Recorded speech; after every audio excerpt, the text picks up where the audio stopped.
I have the sketchbook here that we did the eagle in, and I did forget to tell you in that video that I sprayed this with Kamar varnish, and if I press really hard on it, you can see it does not come off on my fingers, but I did 2 coats. The good news is it's enough that it won't come over onto this page, and I can use this page like normal. And if I need to spray another one on there, I can. And I brought this in 30 minutes ago from spraying it. It's still pretty stinky, but the problem with this sketchbook is that for me, the cover is very uninspiring.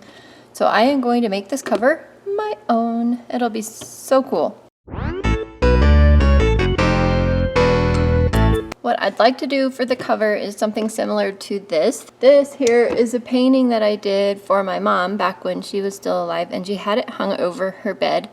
I did it a very long time ago. It's in oils, and my son took the 3 paintings with him when he moved to Denver recently.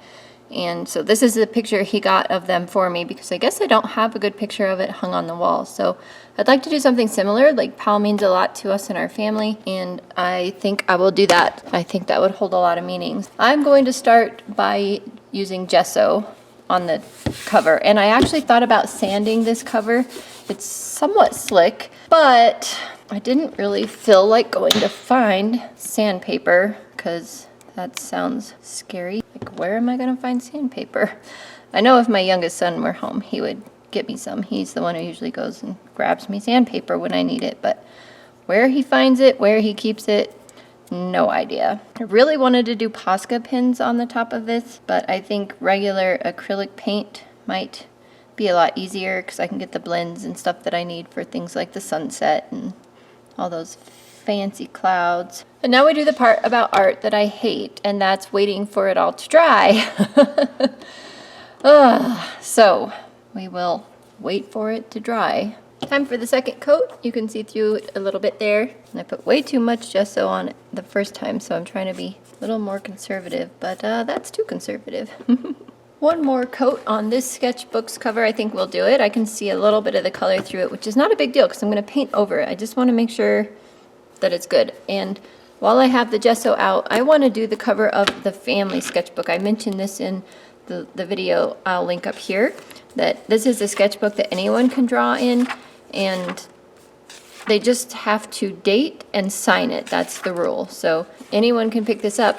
However, since it's not like labeled on the front, no one really knows that they can sketch in it. And plus, it took me like hours to find the sketchbook, and I want to put this out maybe on our coffee table, on our dining room table, somewhere where everyone can see it and remember that this is the family sketchbook and that anyone can and should use it, and please use it, and then maybe it'll get filled up. And the cover's not in the greatest shape, but regardless, I'm going to gesso it as well. Apparently that's really thin. It is curling like you would not believe. So I am going to do a little bit on this back side. And then after all that work, I decided I really wanted a black cover because I have a lot of metallic markers that I've received in subscription boxes and I want to use them. And I thought this would be the perfect cover for that. So I pulled out the black gesso, had my husband open it because I couldn't, and got to work. Just going to be using the acrylic paints that we got in the Smart Art box from the very last video. I'll link that up there.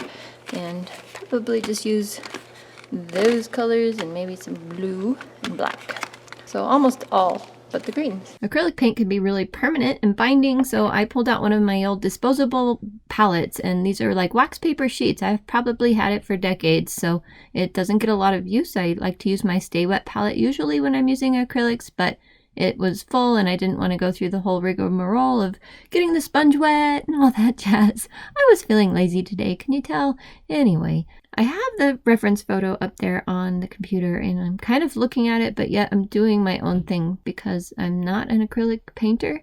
And so I was kind of curious how I would deal with the paint not blending and drying really fast, but it worked out. One thing that I don't like about this video, and I've tried color correcting it and I just cannot figure it out, but that lake is not red like that. That lake in person, the water reflection has a ton of yellow in it in person. And so I don't know what's going on in the video. I literally tried a lot of different things for color correction and I just can't get it right. So if you're like, God, she didn't do the reflection in the lake very well. Well, I did it better than the video shows. It's just not coming through okay, but oh well. And also in the original painting, there were houseboats, and that does remind me of Lake Powell, and I definitely like that. But for this, I just wanted a more serene setting, so I just chose to do eventually here, after I fuss and fiddle with things, I do a little single person on a paddleboard, and we've gotten into paddleboarding lately and we really enjoy it, so I thought that was appropriate. I started out with a brush for the little paddleboarder lady. I guess it's a lady. I'm a lady, so I think it's a lady. Anyway, I decided forget that, and I pulled out one of my pen liner thingies. What are they called? Fine liners? Yeah, fine liner. And then I got this acrylic marker, that yellow one I just used in a subscription box too at some point, and use that. And then I decided that lady definitely needed a reflection, so in person that reflection shows up really nicely. So moving on, you'll be able to see that one again later. I used this printout from Microsoft Word again. I did another font thing, and I used the white transfer paper that I've used in a previous video. Same sheet even, so this sheet's been used at least 4 times now. And I just placed that white side down on top of the sketchbook, put the piece of paper where I printed the font that I wanted over on top of it, and then I just grab a sharp pencil, in this case a mechanical pencil, and trace over the top of it, and it turns out really nicely. You don't even have to use a pencil. I just like to do it because you can kind of see where you haven't traced before, but anything sharp would work. And you can see when I'm done how nicely it transfers through. That white transfer paper is awesome. So then I take out my metallic markers and I just go to town, and I have that acrylic palette that I've used from the previous painting, that wax paper palette I was talking about, with a bunch of black still on it, and so I use that for testing my markers. Since it's a nice black surface, it's acrylic also, it'll tell me exactly what the colors will look like. So that's why I keep pulling that palette back in case you're wondering. And I use just the 3 colors, and then I pull out a gold metallic, some kind of acrylic paint pen. This Faber-Castell is just some kind of marker. I explained that a bit in one of my previous videos. It came in a subscription box. Imagine that. Everything I have basically has come in a subscription box lately. Well, hardly, but anyway, it's kind of fun to think that I'm actually using some of the supplies that came in there. You can see there I put one of the triangles, and I'm like, nope, erase it with a black Posca pen. Pull out a silver paint marker. That was so fun. The decorating it was fun, and I don't usually like Zentangle kind of things like this, but sometimes just this playful doodling is so fun.